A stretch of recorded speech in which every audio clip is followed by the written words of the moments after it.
Hello again, and welcome to another Car Talks. Out here on lunch break. If I look really tired, it's because I am.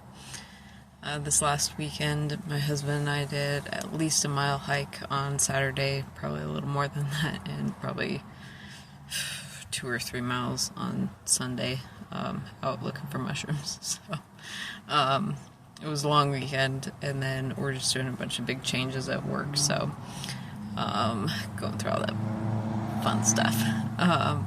So I'm here real quick. I thought I'd do a short little video about kind of the proper dosing for herbs, specifically mostly tinctures, but also teas and infusions. So teas and infusions, when you're talking about tea, you're usually talking about like a tea bag size, or you can get those little ball loose leaf tea infusers, and those work really good. Tea is great. However, if you're needing more of the actual like nutrients from herbs, like in a bigger way, infusions are a much better way to go. And when we talk about infusions, you want to use a bigger amount of herbs. It's essentially just a more concentrated tea.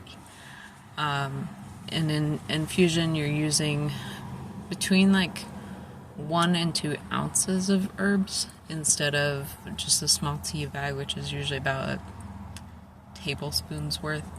But with infusions, you're talking like 1 to 2 ounces in weight.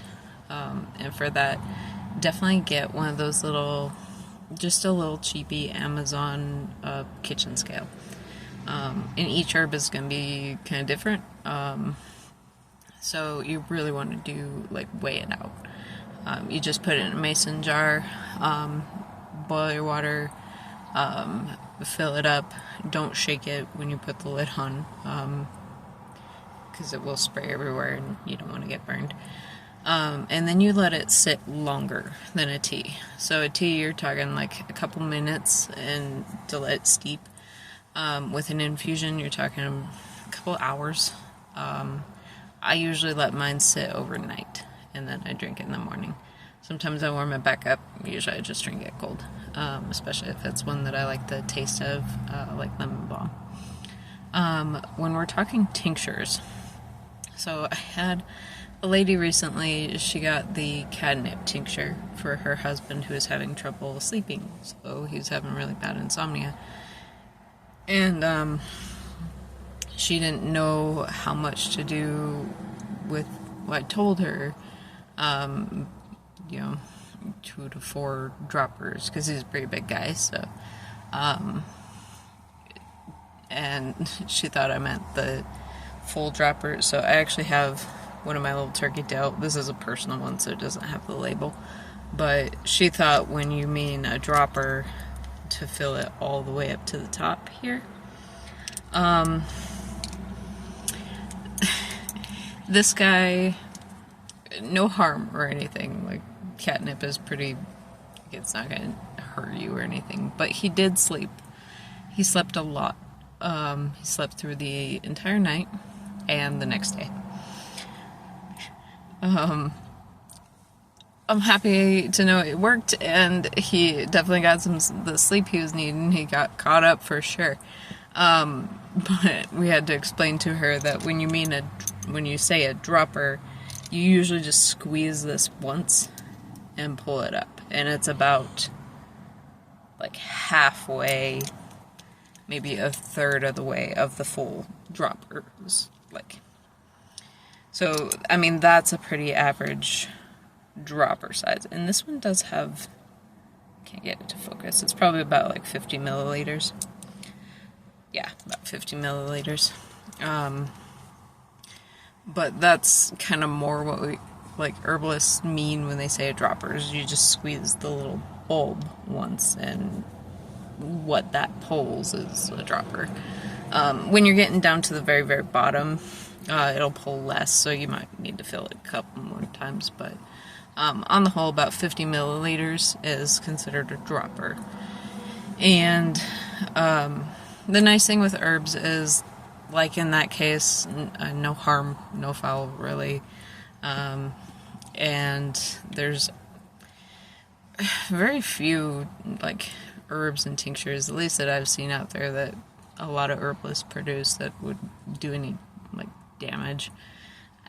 Most of, like, the point of using herbs is that it's fairly safe. Like, herbs are very safe to use. That's why a lot of people prefer them. They don't have the side effects, and you're not gonna, like, overdose yourself. You're just gonna sleep a lot, in the case of catnip.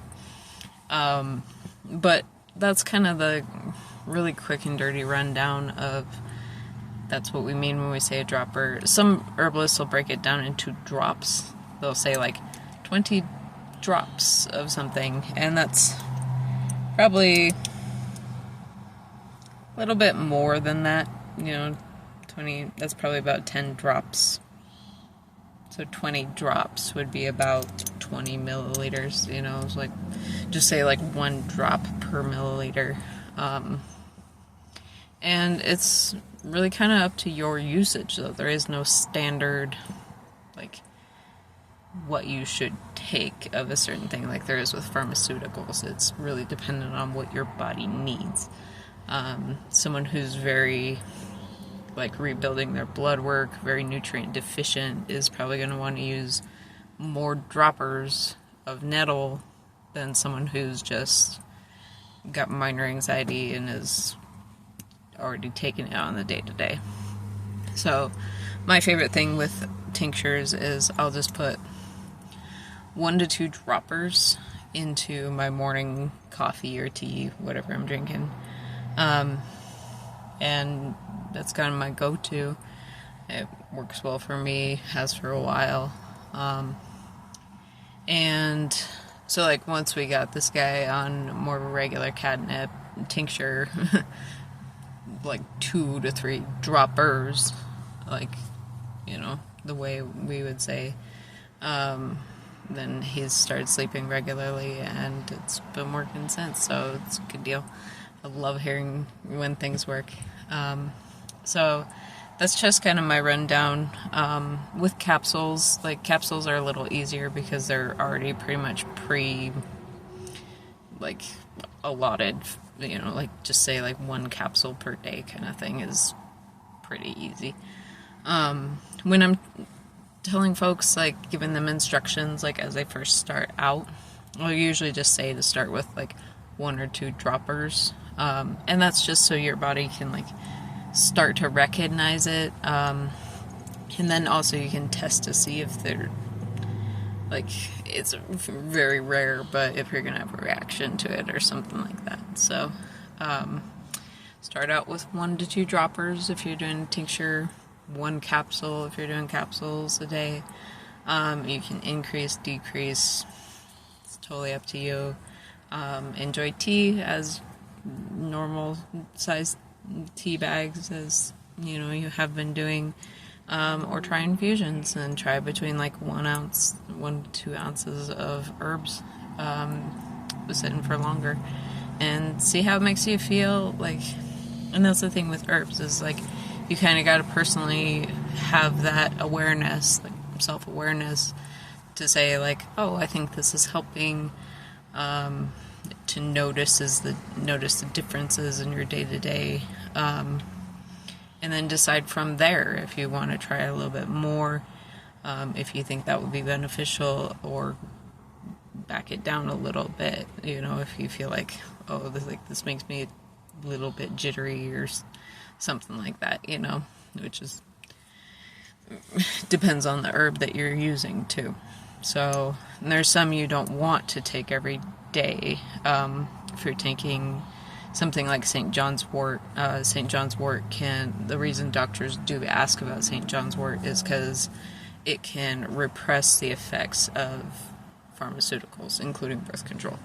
So it's something to be aware of and one not to use every day unless you desperately need it. But there's other herbs that could help and be better for you on a more day-to-day basis. So that's just a little quick rundown of herbal dosing.